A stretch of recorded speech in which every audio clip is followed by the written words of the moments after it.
वर्णम कीर्ति मतिन लक्ष्मीं स्वास्थ्यमायुष्ट विदंती ब्राह्मे मुहूर्ते संजाग्रत शिवा पंकज यथा। अर्थात ब्रह्म मुहूर्त में उठने से व्यक्ति को कमल जैसी सुंदरता, कीर्ति, धन, वैभव, स्वास्थ्य और लंबा आयुष प्राप्त होता है। ब्रह्म मुहूर्ते निद्रा सा पुण्य क्षयकारिणी, अर्थात ब्रह्म मुहूर्त में निद्रा पुण्य का नाश करने वाली होती है। ब्राह्मे मुहूर्ते उत्तिष्ठेत स्वस्थो रक्षार्थमायुषः तत्र सर्वार्थ शांत्यर्थम स्मार्केच मधुसूदन, अर्थात जो लोग बीमारी से मुक्त लंबी जिंदगी जीना चाहते हैं उन्हें ब्रह्म मुहूर्त में उठना चाहिए।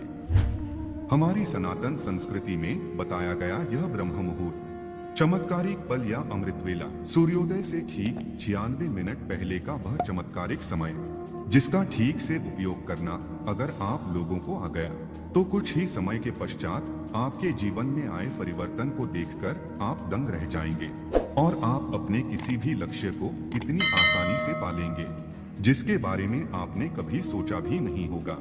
आप किसी भी स्किल्स में इतनी जल्दी विशेषज्ञ बन जाएंगे जिसे देखकर आप स्वयं भी हैरान रह जाएंगे, क्योंकि ब्रह्म मुहूर्त में किया गया कोई भी कार्य ठीक उसी तरह विकसित होता है जैसे कि पानी, खाद और सूर्य की उपस्थिति में कोई पौधा।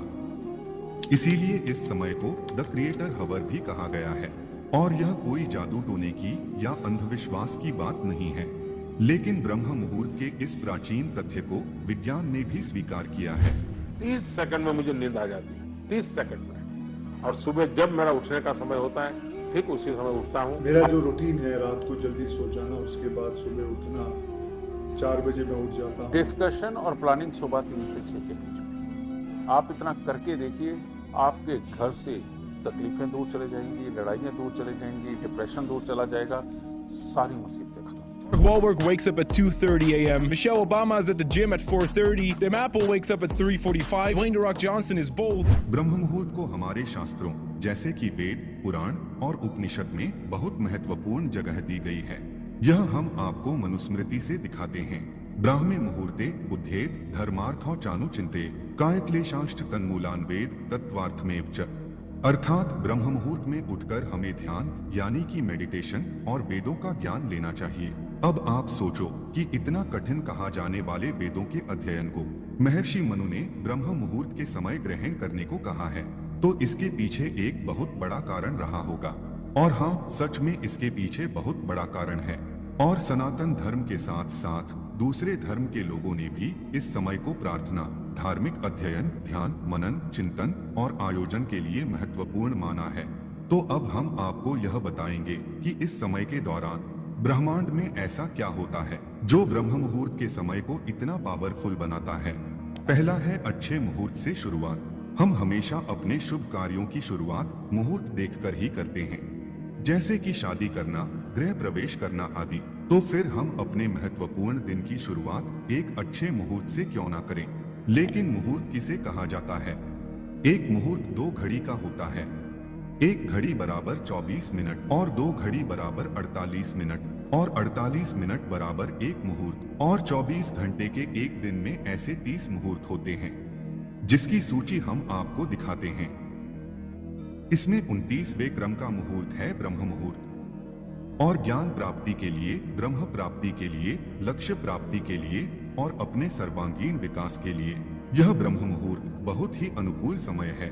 आपका लक्ष्य चाहे कुछ भी हो, लेकिन उसे प्राप्त करने के लिए आपको चाहिए एकाग्रता, कंसंट्रेशन, जिसमें आपको कोई भी अंदरूनी या बाहरी चीज विचलित ना करे।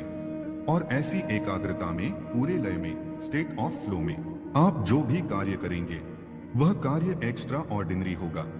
और इसी एकाग्रता के लिए योगी और मुनि लोग एकांत की तलाश में पहाड़ों की गुफाओं में चले जाते हैं। लेकिन हम संसारियों के लिए परमात्मा ने एक ऐसा समय दिया है जिसमें पूरा ब्रह्मांड लक्ष्य प्राप्ति में हमारी मदद करता है, और वह है ब्रह्म मुहूर्त। तो आइए जानते हैं कि ब्रह्म मुहूर्त हमारी कैसे मदद करता है। सनातन धर्म एक वैज्ञानिक जीवन पद्धति है और इस पद्धति में बताया गया है कि शाम का 6 से 9 का समय रुद्र काल है, जिसमें कभी भी सोना नहीं चाहिए। 9 से 12 बजे का समय है राक्षस काल, जिसमें हमें किसी भी हालत में जगे हुए नहीं होना चाहिए। 12 से 3 बजे का समय है गंधर्व काल, जिसमें हमें गहरी नींद आती है, और 3 से 6 बजे मनोहर काल के दौरान हमें हर हालत में बिस्तर छोड़ देना चाहिए, क्योंकि मनोहर काल के दौरान हमारे इस यूनिवर्स में कॉस्मिक एनर्जी यानी कि विश्व शक्ति का संचार सबसे ज्यादा होता है। और इस दौरान किया गया मेडिटेशन इतना पावरफुल होता है कि आपको कुछ दिनों के अंदर ही स्पेशल एक्सपीरियंस शुरू होने लगेंगे। आपकी विश्व शक्ति का लेवल इतना बढ़ जाएगा कि आप अपने कॉन्शियसनेस इंटेलिजेंट में इसका असर देखने लगेंगे, और ज्यादा से ज्यादा कॉस्मिक एनर्जी पाने के लिए साधु योगी ब्रह्म मुहूर्त के दौरान मेडिटेशन करते हैं। अब ऐसा बिल्कुल नहीं कि कॉस्मिक एनर्जी पाने के लिए आपको मेडिटेशन ही करना जरूरी है, बिल्कुल नहीं।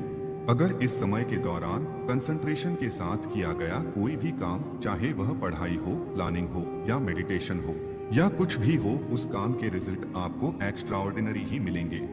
कॉस्मिक एनर्जी के बाद ब्रह्मांड हमें दूसरी चीज देता है, न्यूनतम ध्वनि प्रदूषण। क्या आप जानते हैं कि तेज आवाज का आपके दिमाग पर क्या असर पड़ता है?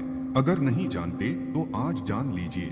हमारे आसपास की आवाजें हमारे ब्लड प्रेशर को इंक्रीज करती है, जिससे दिमाग ठीक तरह से कंसंट्रेट और फोकस नहीं कर पाता। हैरी पॉटर की लेखक जेके रॉलिंग बताती हैं कि हैरी पॉटर लिखते समय बाहर की आवाजों की वजह से वह ठीक से कंसंट्रेट नहीं कर पाती थी, जिसकी वजह से उन्हें होटल में एक रूम लेना पड़ा था ताकि वह बाहर की अनवांटेड आवाजों से छुटकारा पाकर फोकस के साथ लिख सके। और जब बात फोकस और कंसंट्रेशन की आती है तो छोटी छोटी बातें भी अपना महत्व रखती है। और जब सुबह के समय शांत वातावरण में हम कोई भी कार्य करते हैं, तब हम बहुत कम समय में बहुत ज्यादा प्राप्त करते हैं। तीसरा है शुद्ध वातावरण। क्या आप जानते हैं कि ब्रह्म मुहूर्त के समय हमारा वातावरण सबसे प्योरेस्ट फॉर्म में होता है? सुबह के समय एनवायरनमेंट में 41% ऑक्सीजन और मात्र 4% कार्बन डाइऑक्साइड होती है, यानी कि न्यूनतम प्रदूषण। अब आप जानते ही है कि शुद्ध हवा से सैकड़ों फायदे होते हैं, और इसका सबसे बड़ा फायदा यह है कि शुद्ध हवा हमें देती है बहुत ज्यादा शक्ति और तेज मस्तिष्क। तो आपने देखा कि ब्रह्म मुहूर्त में ब्रह्मांड और प्रकृति हमारा किस तरह से सहयोग करती है। अब हम जानते हैं कि हमारा शरीर ब्रह्म मुहूर्त में किस तरह से सहयोग देता है। आयुर्वेद में बताया गया है कि हमारा शरीर जल, अग्नि, पृथ्वी, वायु, आकाश इन 5 तत्व से बना है, और इन्हीं 5 तत्वों के मिलने से हमारे शरीर की मुख्य शक्ति का निर्माण होता है। वायु और आकाश से वात बनता है, अग्नि और जल से पित्त बनता है, जल और पृथ्वी से कफ बनता है। अब यह जो वात शक्ति होती है वह मानसिक कार्य करने के लिए बहुत ही महत्वपूर्ण है। शाम को 2 से 6 तक और सुबह 2 से 6 तक वात शक्ति हमारे शरीर में प्रवाहित होती है। इस समय के दौरान हमें रचनात्मक और बौद्धिक कार्य करने चाहिए, लेकिन वात शक्ति के दरमियान हमें मस्तिष्क से जुड़े हुए कार्य क्यों करने चाहिए?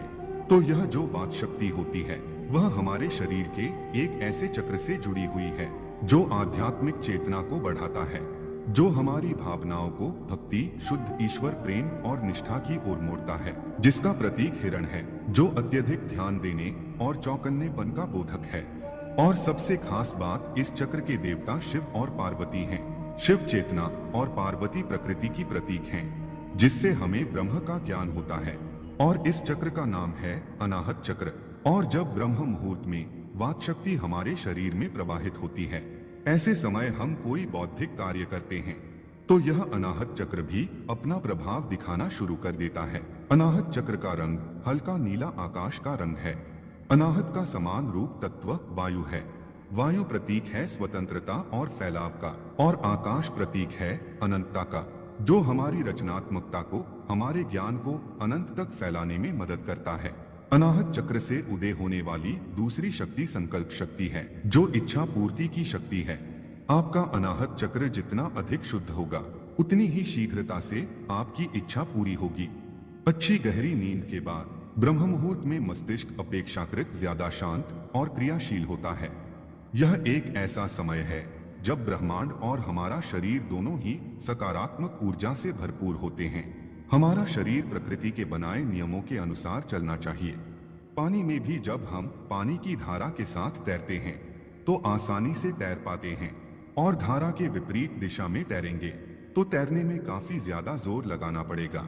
तो इसलिए हमारे ऋषि मुनियों ने बौद्धिक और मानसिक कार्य को करने के लिए ब्रह्म मुहूर्त में उठने की और उठकर जागृत होने की सलाह दी है। प्रकृति आपका साथ दे रही है, आपका शरीर भी आपका साथ दे रहा है।